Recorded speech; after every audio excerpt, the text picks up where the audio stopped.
Welcome, I'm your host, Riddhish Jani. Today we have with us Dr. Nathan Cooper. He's the Associate Professor at the Faculty of Law, Social Science, Ecology at the University of Waikato. And together we'll be talking a bit more about the academic programs, about the University of Waikato, and obviously what job opportunities are for students, which courses are popular. So let's dig right in, Dr. Cooper. Welcome. So could you give us a brief introduction about yourself first? About myself, absolutely. Yeah. So I have been at University of Waikato for 6 years now. Before that I was in the UK. I'm an associate professor at the law school, as you say, and my specialist research and teaching interests are around environment and human rights, where those two things cross over. Legal theory, a bit of climate change law, and also I look after our first year intake in terms of legal skills and legal method, so I get to teach all of our students as they come through.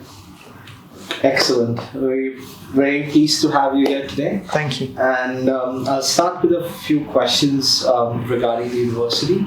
So, according to you, what is it that really differentiates the University of Waikato from the other universities in New Zealand? Absolutely. So, the first thing that struck me when I first visited Waikato and I was considering coming and joining the university was just how beautiful the campus is in Hamilton, in the city of Hamilton.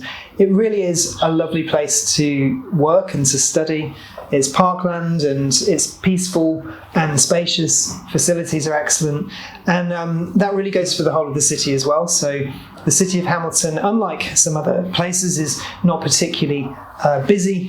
Traffic's not a problem, and really there's just everything on your doorstep that you need, I think, for a successful student experience, for a successful employing experience as well. That's great.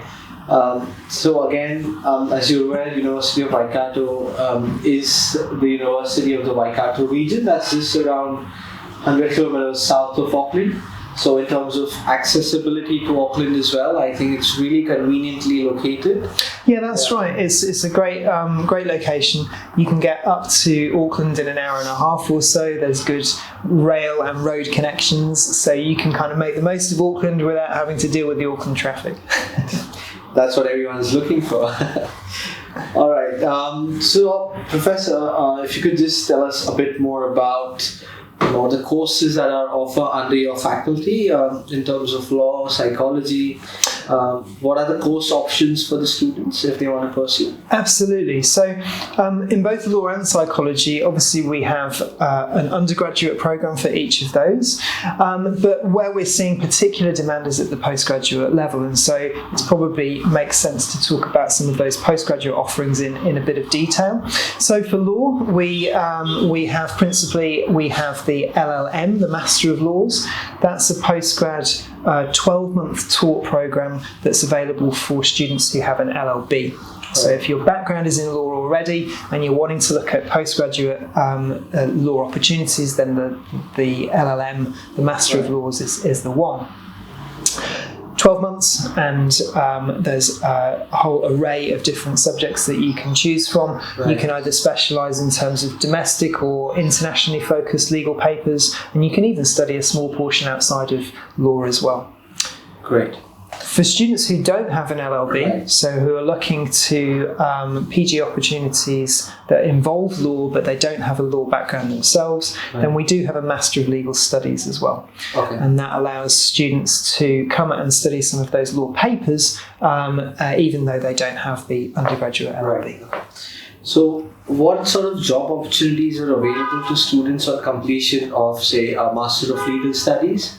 And if someone has a law background and they're coming to do an LLM, what are the job opportunities for them as well? So if you could just brief us very quickly. Absolutely. So what we're seeing some of our students go into, some of our graduates go into when they finish with us in those master's programs, are jobs in local government and government ministries. So for instance, local council for legal advice, Ministry of Foreign Affairs and Trade, Ministry of Corrections, Probation Service, in-house legal, so any corporation that's kind of medium-sized will now have a sort of legal advisor or legal team, and also Law Commission, so looking at legal reform questions. Any of those opportunities are available for our graduates with that LLM or MLS background.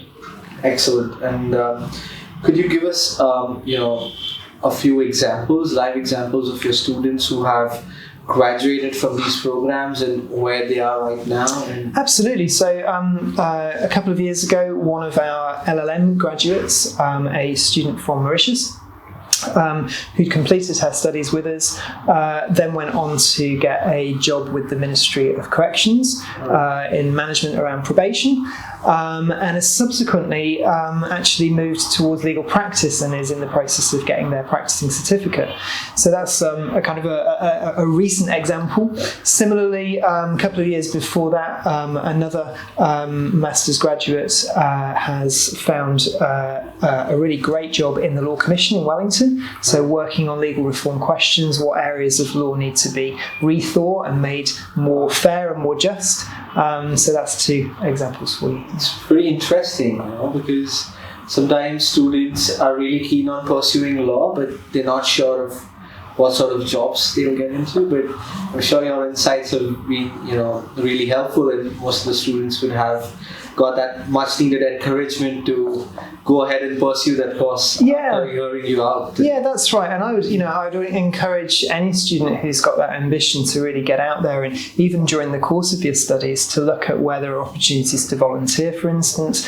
We've got, I know of a couple of our current MLS and LLM students who are doing some voluntary work with NZEduBytes and various immigration services and things like that. So there's opportunities there if you can go out and get them.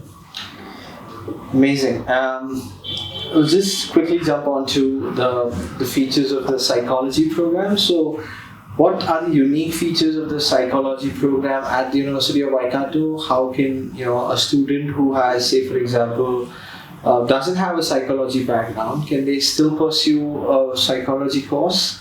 And what are the requirements or prerequisites for a registration to work as a psychologist in New Zealand? Okay, so there are a number of psychology options at postgraduate level. Of course, like with law, we do have an undergraduate psychology program as well. But looking at the postgrad offerings, if you're a student who has a psychology background, so that's your bachelor's background, then if you are keen on practicing, on becoming a registered psychologist, then the University of Waikato offers a specific master's program that will cater for that. So that is the Master of Applied Psychology.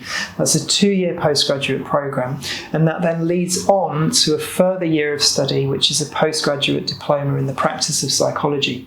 Once the student's completed those 3 years together, then you can become a registered psychologist. And once you're a registered psychologist in New Zealand, you can also practice in Australia as well. So we can see doors opening both in New Zealand and Australia. Amazing. So that's under the Trans-Tasman Treaty Agreement. Correct. Yeah. All right.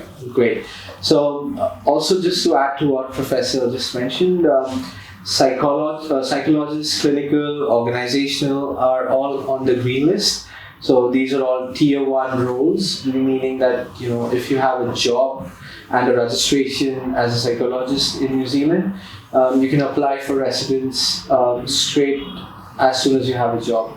So if you are a psychology student and you're really keen to study psychology in New Zealand, this is the right time, and Waikato is the right place to study that. And if you're not necessarily interested in becoming a registered psychologist, but you're wanting to study psychology at postgraduate level, right, and to see then what doors open in terms of related or allied fields, then there is also an MA psychology, which is an 18 months taught master's program. Right. And that really then allows students to move into allied fields like, for instance, career counselling, data analysis, and these sorts of things that draw on psychology but don't require you to be a registered psychologist. Right.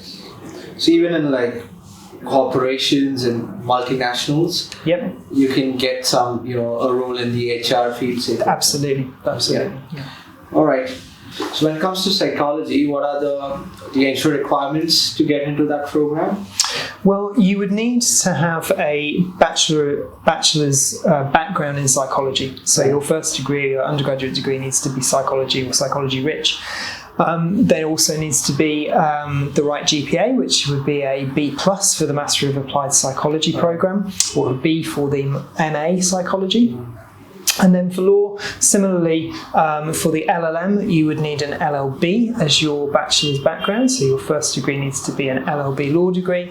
But for the Master of Legal Studies, you can come from any bachelor's, actually any background. That's absolutely right. Okay, that's great. So Professor, now just to wrap up our conversation, what is the advice that you would give prospective students who are coming to the University of Waikato? What should they expect, or any first-hand experiences that you'd like to share about, just to get them settled in, make them absolutely welcome? So I think the first thing is to make sure that you do your homework in terms of what pathway and what program is right for you, because each of these different postgrad offerings, for instance, will lead you to slightly different opportunities. The second, really more generally, is just make the most of those opportunities. They are out there. The jobs market is buoyant in New Zealand, and Waikato will offer an absolutely first-class educational experience. It's one of the QS top 250 universities in the world, and the teaching and the overall atmosphere on campus is really great. You'll be joining a very diverse student and staff body, so people from all over the world, and you can really make the most of your time with us. All right, that's great. Thank you, Dr. Cooper, for being with us today and for providing your valuable advice to our students. If there's any student out there who's looking to pursue, a course from the Faculty of Law, Psychology, or Social Sciences, then please feel free to get in touch with us, and we'll be more than happy to assist you through your entire journey, right from your admissions to the visa application process. And see you next time. Thank you. Thank you. Thanks. Thank you.